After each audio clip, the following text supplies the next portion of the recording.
Pada suatu sore, Raja Harun al-Rashid baru saja pulang dari berburu hewan di hutan. Ia tiba di istana bersama beberapa pengawalnya dengan membawa berbagai hewan buruan seperti rusa dan kelinci hutan. Raja tampak senang karena ia berhasil mendapatkan buruan yang lumayan banyak.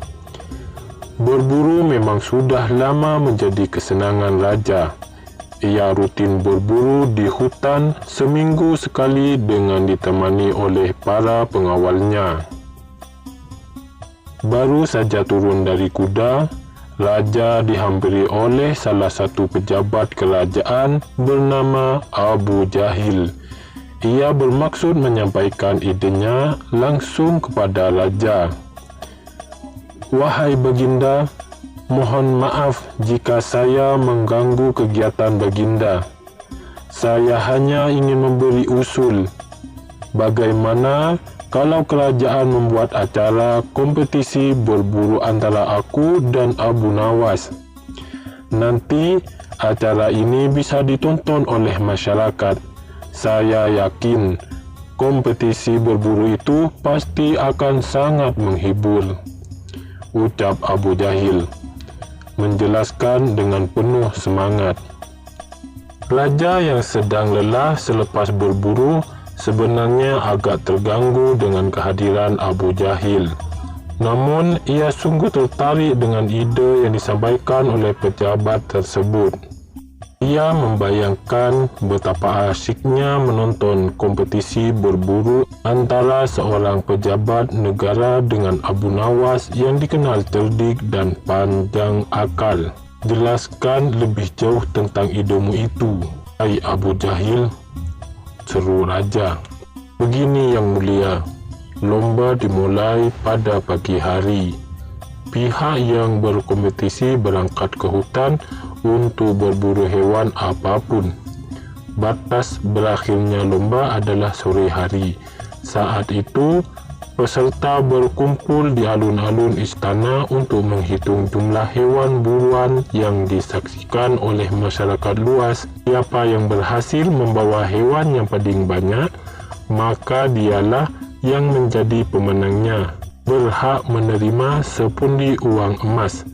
Sebaliknya, yang kalah diberi hukuman mencuci kuda-kuda istana selama sebulan penuh, jelas Abu Jahil. Raja Harun al-Rashid tersenyum riang mendengar penjelasan Abu Jahil.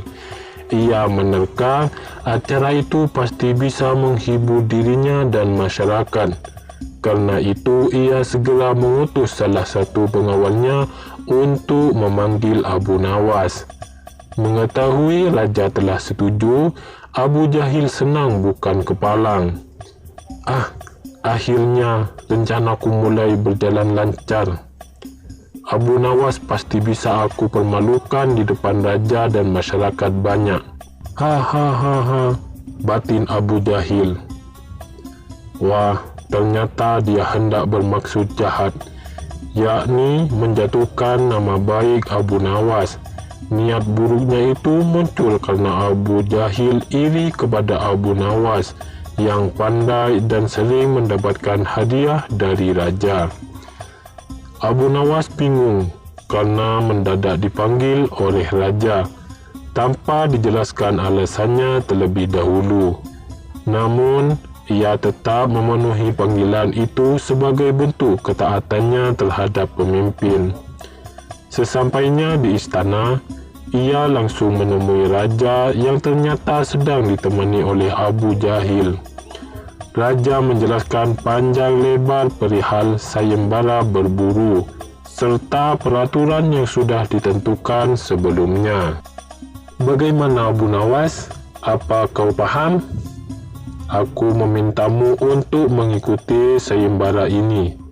Masyarakat pasti akan sangat-sangat terhibur," ucap Raja Harun al-Rashid. Abu Nawas terdiam. Ia menerka itu semua pasti akal-akalan Abu Jahil yang hendak menjatuhkan dirinya. Sebagai pejabat negara, Abu Jahil pasti bisa menyuruh anak buahnya untuk mengumpulkan hewan buruan sebanyak-banyaknya. Abu Nawas tidak punya pilihan. Mau tidak mau, ia harus mengikuti sayembara itu karena raja memaksanya. Di tengah lamunan, mendadak sebuah ide cemerlang melintas di otaknya. Raut wajahnya pun berubah menjadi ceria. Ia yakin bisa memenangi perlombaan itu. Baiklah Baginda, saya bersedia mengikuti sayembara berburu, bertanding melawan Abu Jahil, ujar Abu Nawas. Mantap. Melihat Abu Nawas yang tampak percaya diri, Abu Jahil merasa penasaran. Kira-kira apa yang direncanakan oleh Abu Nawas?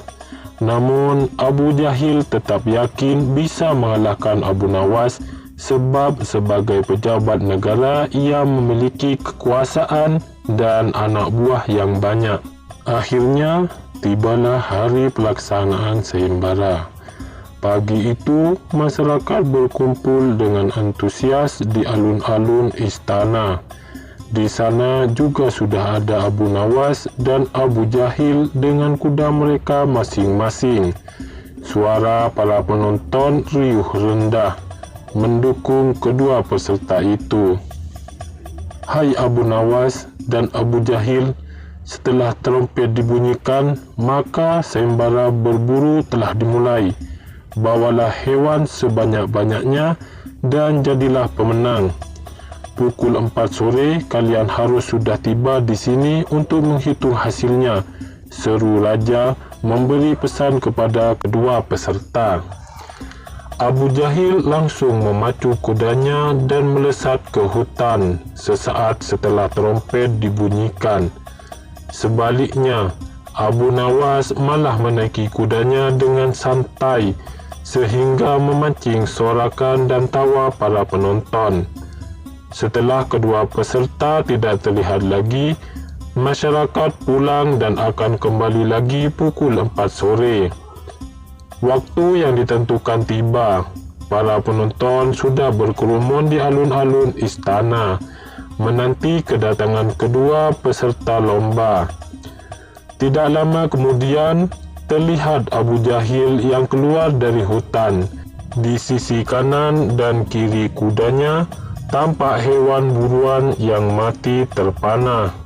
Hahaha, lihatlah hewan buruan yang aku bawa ini. Jumlahnya banyak sekali bukan? Pasti akulah yang akan menjadi pemenangnya. Hahaha, seru Abu Jahil seraya terbahak-bahak. Ia senang kerana sebentar lagi akan mempermalukan Abu Nawas di depan khalayak umum. Tidak berapa lama, Abu Nawas pun tiba. Ia terlihat tidak membawa satupun hewan buruan. Sontak para penonton tertawa berbahak-bahak dan menyerakinya. Herannya, Abu Nawas tetap percaya diri. Ia justru tersenyum lebar sambil melambai-lambaikan tangan. Para pengawal mulai menghitung hewan yang dibawa oleh kedua peserta. Abu Jahil mendapatkan giliran pertama. 20 kelinci dan 5 rusa, seru pengawal menyebutkan hasil hitungannya. Hahaha, kalau begitu akulah pemenangnya. Abu Nawas tidak membawa hewan seekor pun. Hahaha, ujar Abu Jahil sambil tergelak, setengah menghina Abu Nawas. Tenang, jelas aku pemenangnya sebab aku membawa ratusan hewan. Menurut aturan lomba, semua hewan boleh ditangkap, yang penting jumlahnya, kata Abu Nawas sembari mengeluarkan sebuah bambu berisi ratusan semut. Baginda, jumlahnya sangat banyak, kami kesulitan menghitungnya, seru pengawal. Menyaksikan kenyataan itu, wajah Abu Jahil merasa padam menahan malu. Raja Harun al-Rashid tertawa terpingkal-pingkal dan kemudian menyatakan bahawa pemenangnya adalah Abu Nawas. Ia benar-benar terhibur oleh kejadian itu. Masyarakat pun bersorak-sorai menyambut kemenangan Abu Nawas. Sementara itu, Abu Jahil sebagai pihak yang kalah harus menerima hukuman memandikan kuda-kuda istana selama sebulan penuh.